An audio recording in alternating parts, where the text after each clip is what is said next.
everybody, welcome to Success is the platform where you get the success in an easiest way. So gentlemen, environmental engineering के previous lecture में हम लोगों ने physical quality parameters के बारे में अच्छे से समझ लिया था. I hope सबको समझ आ गया होगा, कोई डाउट नहीं होगा.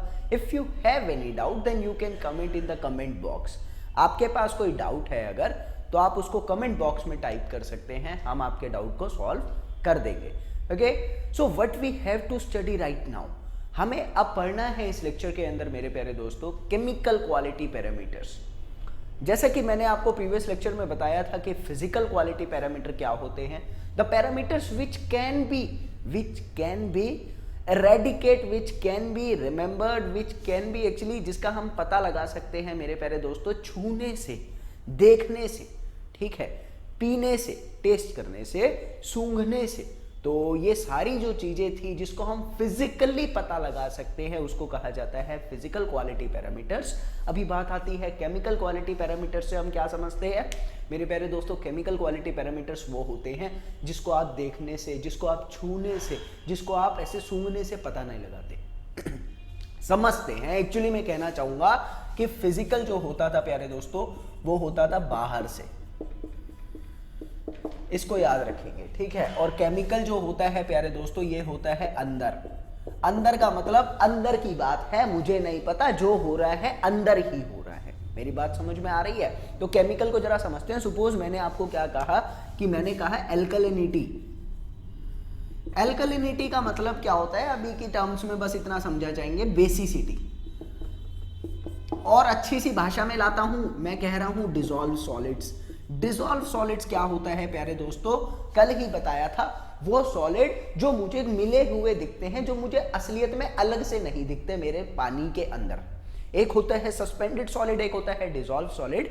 ये वो सॉलिड है जो पानी में घुल जाते हैं, मेरे को अलग से नहीं दिखते. तो भाई ये अंदर चले जाते हैं ना, ये बाहर से तो नहीं दिखते. क्या आप अपनी आंखों से डिसॉल्व सॉलिड को देख सकते हो? नहीं देख सकते. तो ये क्या हुआ, ये अंदर चला गया है. तो ये क्या करेगा, ये पानी की क्वालिटी, केमिकल क्वालिटी को वेरी करेगा. ये पानी के पैरामीटर्स मतलब पानी की प्रॉपर्टी को चेंज करने की कोशिश करेगा. तो मैं लिखना चाहूंगा इट कॉजेज टू चेंज. ये सारी चीजें मिटाकर हम दोस्तों लिखेंगे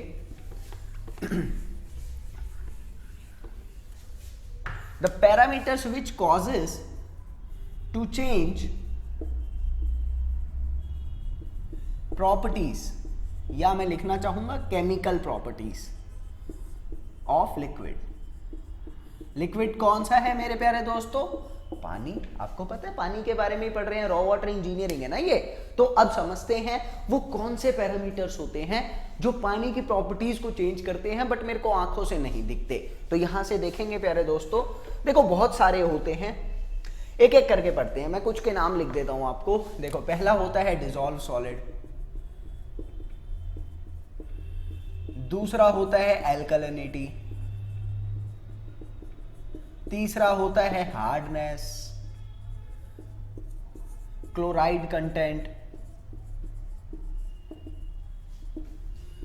H2S कंटेंट, हाइड्रोजन सल्फाइड, ठीक है.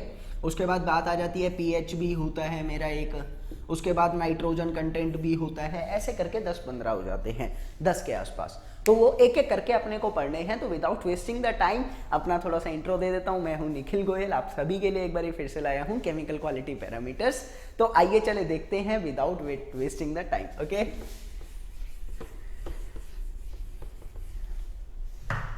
डिसॉल्व सॉलिड्स के बारे में थोड़ा सा जानेंगे.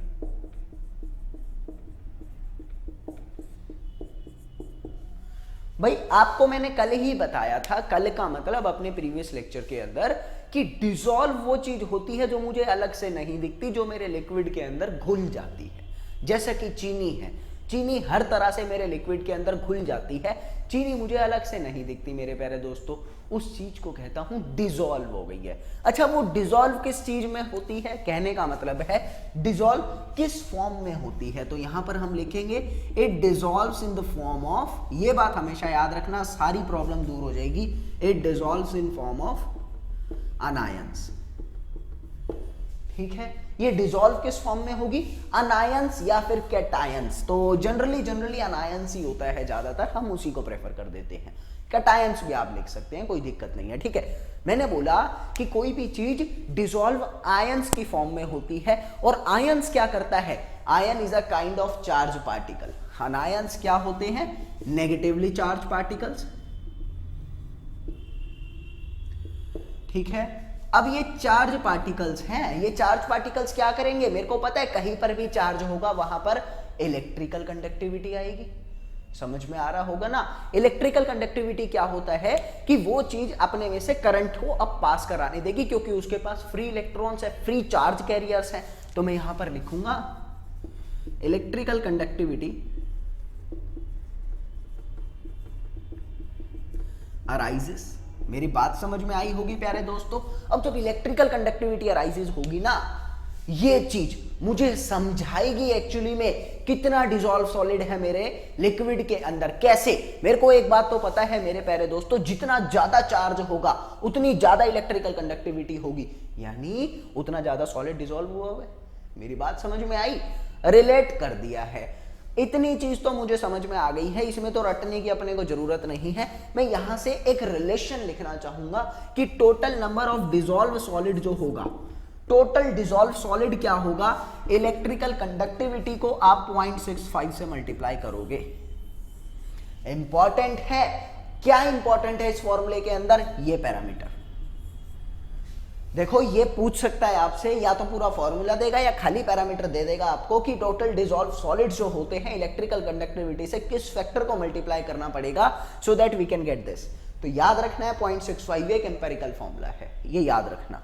अच्छा, अब बात आती है दोस्तों कि इसको मेजर कैसे करते हैं, किस चीज से मेजर करा जाता है। इट इज वेरी इंपॉर्टेंट, तो रखते हैं इसको दिमाग में। क्या है यहां पर,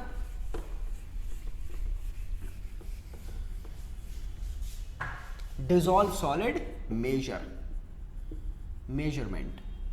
देखो बहुत ही आसान तरीका है। एक अपरेटस होता है जिसको हम लोग कहते हैं डी आयनिक मीटर।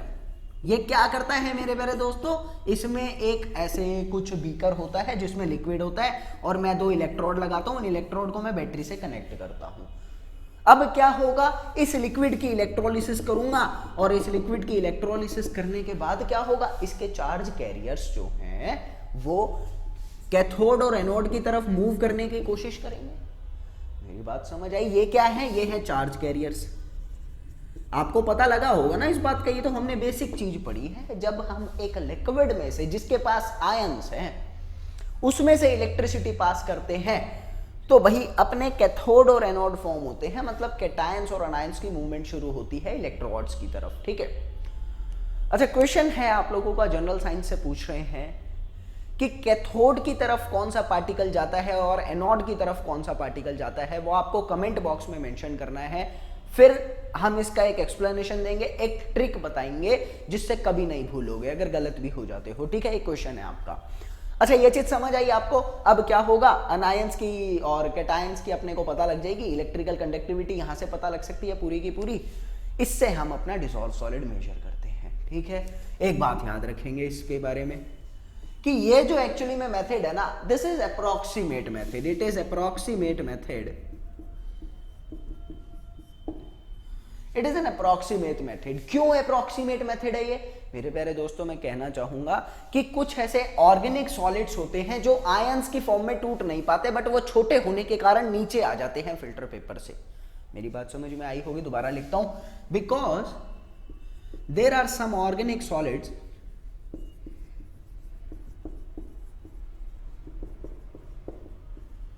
विच फिल्टर्स डाउन। देखो फिल्टर का प्रोसेस समझ में आया होगा ना, कल ही कराया हम लोगों ने सस्पेंडेड और डिसॉल्व को अलग करने के लिए। Which filters down but not converted into ions.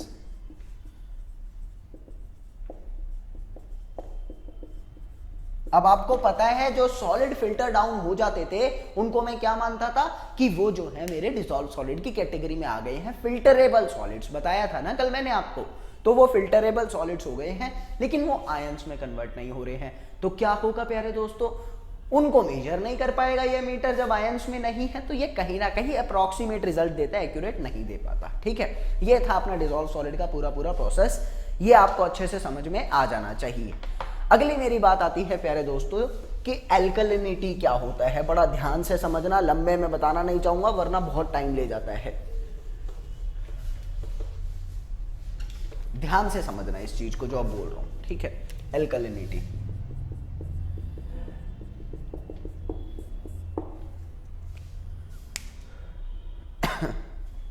Alkalinity क्या होता है प्यारे दोस्तों, हिंदी में कहना चाहूंगा बेसिसिटी। देखो बेसिसिटी को हिंदी में क्या बोलते हैं ये अपने को पता नहीं है, बट एग्जांपल के साथ समझा देता हूं। आपने सुना होगा एसिडिटी, तेजाब जहां पर होता है वहां गैस फॉर्म होती है, उसको कहते हैं एसिडिटी। इसका ओपोजिट जो होता है, इसका ओपोजिट वो कहलाता है बेसिसिटी। तो मेरी बात समझ में आई। और वो बेसिसिटी जो है एक्चुअली में उसको मैं कहना चाहता हूं टेक्निकल भाषा में एल्कलिनिटी, ये होती है। ठीक है, एल्कलिनिटी का एक दूसरी भाषा में नाम होता है बेसिसिटी। अच्छा, आपको पता है ये बात कि एसिडिटी क्यों फॉर्म होती है? हम लोगों ने पढ़ा होगा ना 9th क्लास में, एसिडिटी फॉर्म होती है H पॉजिटिव आयंस के कारण। बात समझ में आई? तो बेसिसिटी किस वजह से फॉर्म होती है? The major cause of formation of basicity is the hydroxide ion. लिख लेते हैं, हाइड्रोक्साइड आयंस की वजह से फॉर्म होती है प्यारे दोस्तों, कार्बोनेट आयंस की वजह से फॉर्म होती है, बायकार्बोनेट आयंस की वजह से फॉर्म होती है। इन वजह से एक्चुअली में मेरी बेसिसिटी फॉर्म होती है, ये मैं कहना चाहूंगा।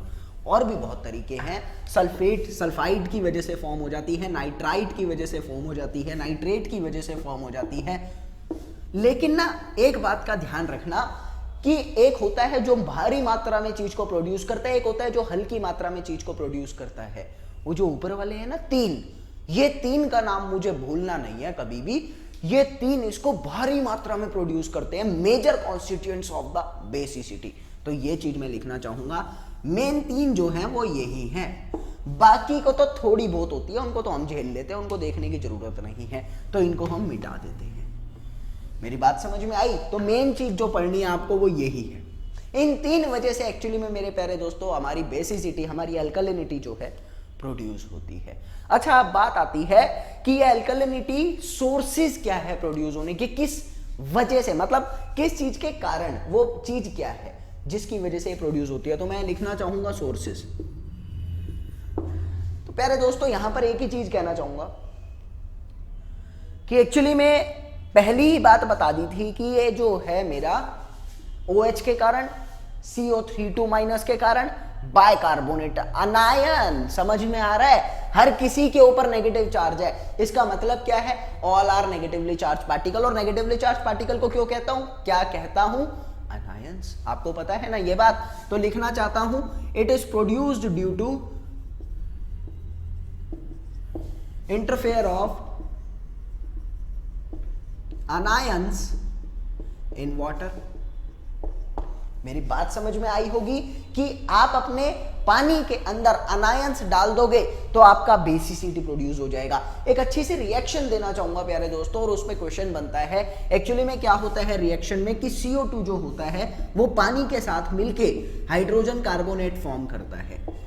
कार्बन डाइऑक्साइड पानी के साथ मिलके हाइड्रोजन कार्बोनेट फॉर्म करता है। फिर ये हाइड्रोजन कार्बोनेट क्या करता है? अपने आप को आयनाइज करता है। आयनाइज का मतलब क्या होता है कि ये जो है अपने आप को तोड़ता है HCO3 नेगेटिव में और H पॉजिटिव में। मेरी बात समझ में आई होगी प्यारे दोस्तों?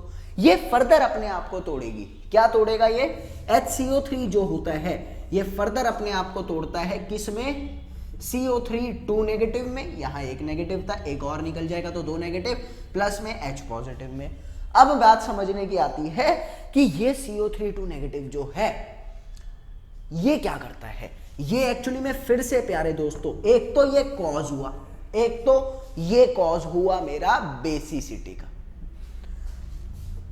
ये पानी के साथ मिलके ये क्या करेगा? ये करेगा HCO3 नेगेटिव प्लस में OH नेगेटिव, यानी कार्बोनेट आयन जो है वो पानी के साथ मिलके प्यारे दोस्तों बायकार्बोनेट प्रोड्यूस करता है और हाइड्रोक्साइड आयन प्रोड्यूस करता है। ये शुरू की जो बहुत इंपॉर्टेंट रिएक्शन है यार ये, और जो अब बताने जा रहा हूं वो तो 100% इंपॉर्टेंट है एसएससी पॉइंट ऑफ व्यू से, पता होना चाहिए इस चीज का।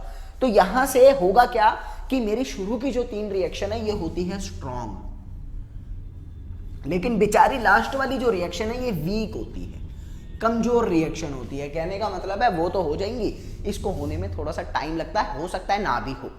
अगर ये हो गई और मेरे पानी के अंदर एलगे प्रेजेंट है, एलगे समझते हैं आप लोग, एलगे को हम हिंदी भाषा में कहते हैं काई, हरी हरी कलर की होती है पानी के अंदर ही, जब पानी बहुत ज्यादा समय के लिए रखा होता है उसको कहा जाता है काई, ठीक है।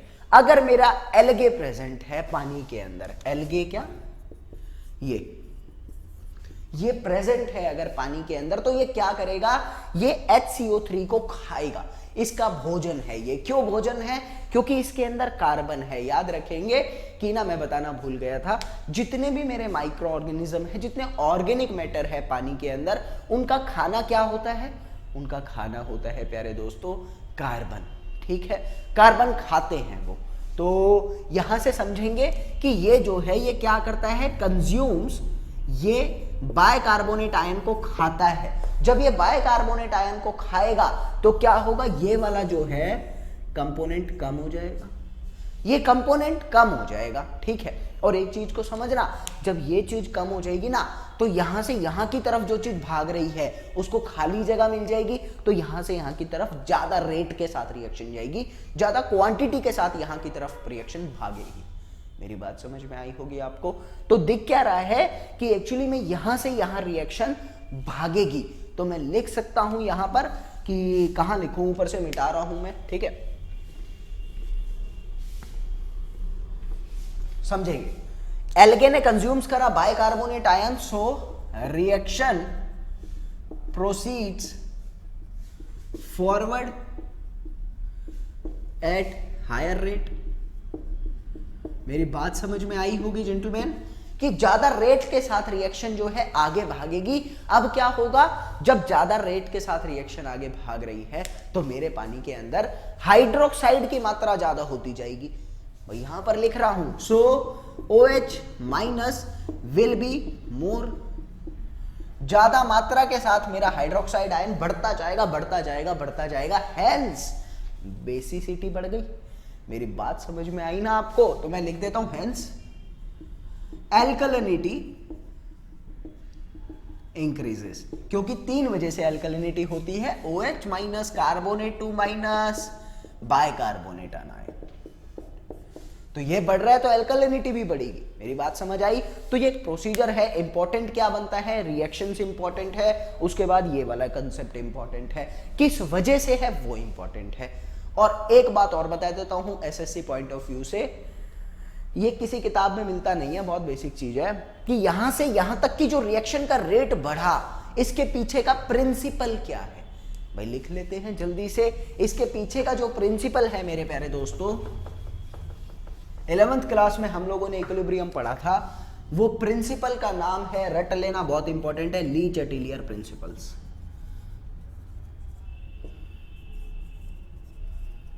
ठीक है, ये है ली चैटिलियर प्रिंसिपल, इस प्रिंसिपल का नाम है, पूछ सकता है पेपर के अंदर आपसे। चलिए आगे पढ़ते हैं कि भाई फास्फोरस जो होता है ना, फास्फोरस प्यारे दोस्तों ये भी एक्चुअली में एल्कलिनिटी को कॉज करता है।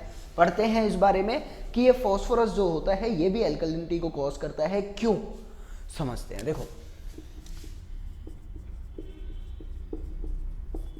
हम फास्फोरस के सहारे काफी चीजें डाल देते हैं, तो फास्फोरस एल्कलिनिटी को कॉज करता है और दूसरी चीज भी करता है, यहां पर लिखूंगा कॉज एल्कलिनिटी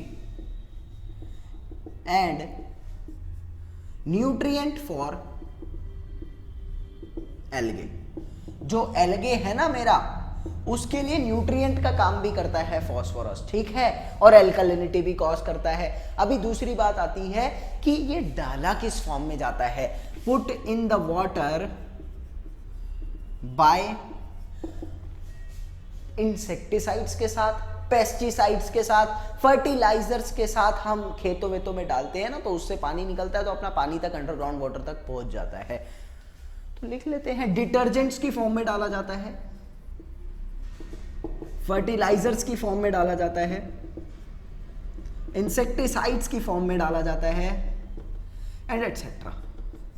ये चीज समझनी थी, तो ये भी अपने से पूछ सकता है आगे, इंपॉर्टेंट है। अभी बात आती है कि एल्कलिनिटी का इम्पैक्ट क्या है हमारे ऊपर। बड़ा ही बेहतरीन इम्पैक्ट है, आपको याद रखना है एक ही चीज है कि इम्पैक्ट जो रहेगा एल्कलिनिटी का वो क्या रहेगा। एल्कलिनिटी हमेशा और हमेशा प्यारे दोस्तों एक ही चीज कॉज करती है, इस इनक्रस्टेशन। मैंने आपको बताया था ना, इनक्रस्टेशन क्या होता है। एक पाइप है, उस पाइप के अंदर से सपोज ये मेरा पानी जा रहा है, ठीक है। अब इस पानी के अंदर एल्कलिनिटी है, क्या कर देगा, नीचे नीचे पार्टिकल्स को बिठा देगा, कुछ प्रेसिपिटेटेड पार्टिकल्स नीचे बैठ जाएंगे, ठीक है। तो ये क्या कर देगा, चॉकिंग कर देगा, उसकी एफिशिएंसी को डाउन कर देगा पाइप की, उसमें से कम फ्लो करेगा पानी, डिस्चार्ज कम हो जाएगा, ठीक है। तो ये एक्चुअली में इनक्रस्टेशन मेरा इंपैक्ट करता है। अभी बात आती है कि हम लोग नापते कैसे एल्कलिनिटी को। बहुत इंपॉर्टेंट टॉपिक है यार, अलग से इस पे वीडियो बनाने की मुझे जरूरत नहीं पड़ी क्योंकि ये पॉइंट में ही आ रहा था, तो इसी पे सारा समझा रहा हूं, ठीक है।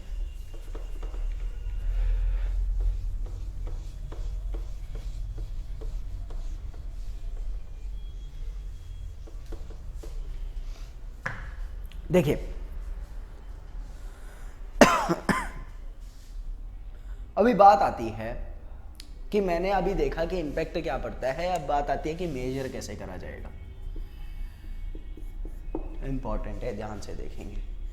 देखिए प्यारे दोस्तों, इसकी मेजरमेंट जो होती है वो कुछ एक अलग तरीका है उसका। होता क्या है कि आपका एक सैंपल है, इसमें दो स्टेज होती हैं। पहली स्टेज के अंदर आप यूज करते हो फिनोल फथालिन, दूसरी स्टेज के अंदर आप यूज करते हो मिथाइल ऑरेंज। फिनोल फथालिन का पीएच जो है कि किस पीएच तक ये काम करता है, जो बता रहा हूं बस उसको एक बार ध्यान रखना, प्रोसीजर भी समझ आ जाएगा। फिनोल फथालिन का जो पीएच है ये होता है 10.6 से या 10.3 से 8.6 तक, ऐसा लिख लो। कई किताबों में यही पीएच मिलता है 10 से 8.3 तक, तो कोई ज्यादा फर्क नहीं है, इतना चल जाता है, ठीक है। मिथाइल ऑरेंज का जो पीएच होता है प्यारे दोस्तों, ये याद रखना है 4.3 से 2.5 तक, पहली चीज। दूसरी बात, ये फिनोल फथालिन है क्या, ये है मेरे प्यारे दोस्तों बेसिसिटी इंडिकेटर।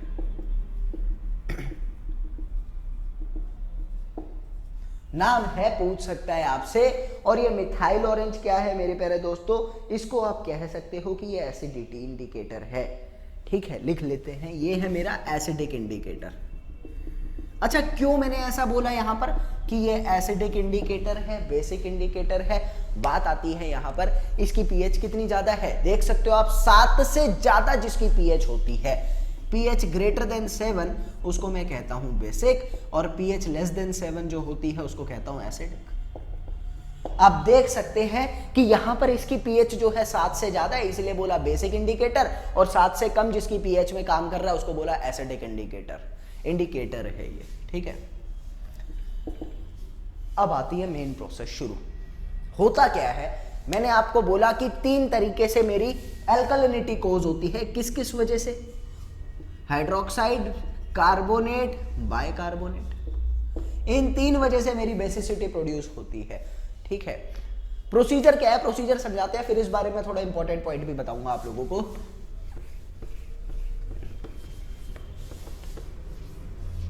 देखो, पहली स्टेज के अंदर मेरे पास है मेरा पानी का सैंपल। मैंने क्या करा है, इस पानी के सैंपल के अंदर डाल दिया है फिनोल फथालिन। मैं फिनोल फथालिन को पी लिख रहा हूं, ठीक है। ये क्या करेगा पहली स्टेज के अंदर, इन द फर्स्ट स्टेज ये न्यूट्रलाइज करेगा। न्यूट्रल ऑब्वियसली ना, एल्कलिनिटी को न्यूट्रलाइज करने की कोशिश करेगा, ठीक है, फिनोल फथालिन, जिससे मुझे पता लगेगा कि कितना अमाउंट लग रहा है, उस हिसाब से एल्कलिनिटी पता लगती है। क्या लिखूंगा, न्यूट्रलाइज करेगा किसको किसको, OH नेगेटिव को और हाफ ऑफ कार्बोनेट आयन को, याद रखना है, OH नेगेटिव को और हाफ ऑफ कार्बोनेट आयन को। और सेकंड में जब आप मिथाइल ऑरेंज डालेंगे P+ में M, तो ये क्या करता है प्यारे दोस्तों, एक्चुअली में ये न्यूट्रलाइज करता है मेरा तीनों के तीनों को, ठीक है। जो यहां पर न्यूट्रलाइज हुआ उसको, plus half of carbonate ion plus bicarbonate ion. ठीक है, पहले मैं डालूंगा फिनाइल फिनोल फथालेन और दूसरे में डालता हूं मिथाइल ऑरेंज। ये क्या करते हैं, इन दोनों के इफेक्ट को न्यूट्रलाइज करते हैं। कैसे कैसे, ये इसको न्यूट्रलाइज करता है और M वाला इसको न्यूट्रलाइज करता है। अब क्या बात आती है, अब आती है ग्राफ। ग्राफ से सब समझ आने वाला है अब आपको। ठीक है, तो ग्राफ बनाते हैं प्यारे दोस्तों। देखिए यहां पर है मेरी कुछ pH और यहां पर है volume of acid used. Acid की जगह लिखना चाहूंगा यहां पर इंडिकेटर यूज्ड। ठीक है क्या, शुरुआत में मेरे पास जो मटेरियल है, जो लिक्विड है, उसका मैं मान के चलता हूं कि मेरा पीएच जो है प्यारे दोस्तों वो 10 से ज्यादा है, लगभग 10.6। मैं क्या कर रहा हूं, यहां पर फिनाइल फथालिन डाले जा रहा हूं, फिनोल फथालिन इसमें डाले जा रहा हूं और ये डालने के बाद कुछ रिड्यूस होगा, कम होगा ना, क्योंकि एसिडिक इंडिकेटर, मतलब ये इंडिकेटर जो है एक एसिडिक फॉर्म में है। ठीक है, तो यहां से ये डाला मैंने, ये कितने तक रिड्यूस होगा, मैं मान के चल रहा हूं 8.3 तक। ठीक है, आगे ये ऐसी कंटिन्यूसली में थोड़ा बहुत अपना जाता है, फिर ये आगे रिड्यूस होता है। ठीक है, ये जो मुझे रेंज मिलती है प्यारे दोस्तों, ये है 4.3 से 2.5 तक। मेरी बात समझ में आई। अब एक्चुअली मैं कहना क्या चाहता हूं कि इस रेंज के बीच में आपने जो अपना इंडिकेटर डाला है वो क्या डाला है, फिनाइल फथालिन। ठीक है, ये P वॉल्यूम डाल दिया, ये P वॉल्यूम डाल दिया और पूरा जो एसिड आपने यूज करा है शुरू से लेकर लास्ट तक, वो मेरे प्यारे दोस्तों वो आपने डाल दिया M वॉल्यूम। मेरी बात समझ में आई। शुरुआत में एसिड डाला P और मिथाइल ऑरेंज डाले जा रहे हो और मिथाइल ऑरेंज डाले जा रहे हो, तो पहले वाली वॉल्यूम भी ऐड तो करोगे ना, अलग से थोड़ी देखी जाती है कि अलग से डाली है, उसी सॉल्यूशन में डाल रहे हो तो शुरू से ऐड होती है। M डाल दिया वॉल्यूम का।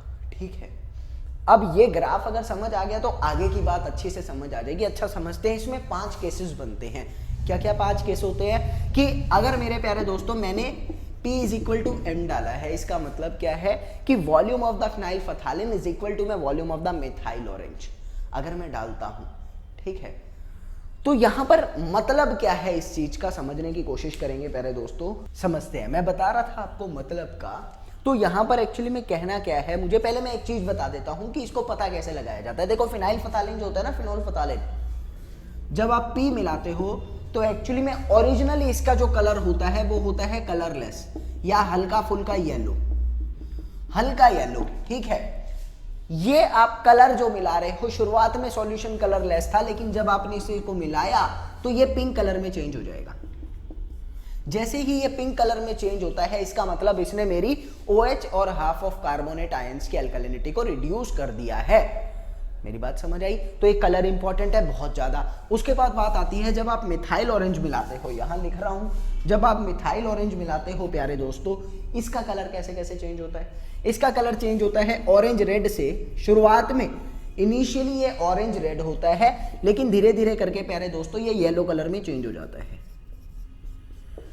ठीक है, तो यहां से आपको ये बातें ध्यान में रखनी है कि ये है P और ये है M, इनका कलर बहुत इंपॉर्टेंट है, पूछ सकता है पेपर में। अब एक बात समझने की कोशिश करते हैं कि ये रख लिया होगा आप लोगों ने कि यार जब P is equal to M है, इसका मतलब क्या है दोस्तों कि जब P की वॉल्यूम, फिनोल फथालिन की वॉल्यूम जो है वो मिथाइल ऑरेंज के बराबर है, तो इसका मतलब ये हुआ कि यहां पर मेरा OH plus half of carbonate था, यहां पर half of carbonate plus bicarbonate था। ठीक है, ये जो है इतना, ये P का वॉल्यूम जो है ये M के वॉल्यूम के बराबर है। तो मैं हमेशा और हमेशा याद रखूंगा कि यहां पर मेरी कास्टिक अल्कलिनिटी होगी। कास्टिक का मतलब होता है यहां पर जो बेसिसिटी हो रही है वो सिर्फ और सिर्फ OH की वजह से हो रही है और किसी वजह से नहीं हो रही। ठीक है, अभी एक बात समझ में आती है कि ये अगर मेरा P इज इक्वल टू 0 और M इज इक्वल टू 0 ना हो, कहने का मतलब क्या है कि आपने फिनाइल फथालिन डाला ही नहीं है, उसकी जरूरत ही नहीं पड़ी आपको, आपका सिर्फ और सिर्फ मिथाइल ऑरेंज से काम चल रहा है, तो उसमें क्या होगा, मैं जानता हूं ना उसमें सिर्फ और सिर्फ मेरा बाइकार्बोनेट और कार्बोनेट होता है, कार्बोनेट इसमें भी होता है, कार्बोनेट की जरूरत ही नहीं पड़ी, तो यहां पर मैं कह सकता हूं सिर्फ और सिर्फ बाइकार्बोनेट की वजह से मेरी अल्कलिनिटी आती है। तो मैं यहां पर लिखना चाहूंगा प्यारे दोस्तों इस केस में HCO3 नेगेटिव की वजह से मेरी अल्कलिनिटी आती है। एक और बात आती है, अगर मैं यहां पर कह दूं तीसरे केस में कि ये P जो है ये m/2 के बराबर है, मतलब अगर मेरा इतना m लग रहा है और P भी मेरा इतना है, मतलब आधा है, m इतना है और P उसका आधा है, इस केस में मेरी किस वजह से अल्कलिनिटी होगी? देखो एक चीज समझ आती है, जब बिल्कुल आधा है ना तो आधा मतलब बीच के कौन से कंपोनेंट है उनको रिड्यूस करा जा रहा है, इसमें कार्बोनेट इसमें भी कार्बोनेट, तो ऐसे याद रखेंगे जब ये आधा होता है तो कार्बोनेट की वजह से अल्कलिनिटी होती है। चौथी बात आती है कि अगर मेरा P जो है वो m/2 से बड़ा हो गया, P अगर m/2 से बड़ा हो गया प्यारे दोस्तों, तो यहां पर किस वजह से आएगी अल्कलिनिटी? मतलब ये वॉल्यूम ज्यादा है, ये वाला हिस्सा ज्यादा है, यहां पर कौन सी चीजें हैं? हाइड्रोक्साइड और कार्बोनेट, दोनों की वजह से लिख लेता हूं, यहां पर अल्कलिनिटी आएगी हाइड्रोक्साइड प्लस में कार्बोनेट की वजह से। इसके बाद बात आती है कि अगर मेरा P जो है ये m/2 से कम हो जाए, P जो है ये m/2 से जब कम होगा तो यानी m/2 बड़ा है, ये वाला हिस्सा जो है ये बड़ा है, अब यहां पर कौन आ रहा है? कार्बोनेट प्लस बाइकार्बोनेट, तो कार्बोनेट की वजह से और बाइकार्बोनेट की वजह से होगी अल्कलिनिटी। मेरी बात समझ में आई होगी दोस्तों। तो ये था आपका अल्कलिनिटी का टॉपिक। इसमें एक चीज बड़ी इंपॉर्टेंट है जो किताबों में नहीं मिलती जनरली, वो बता देता हूं।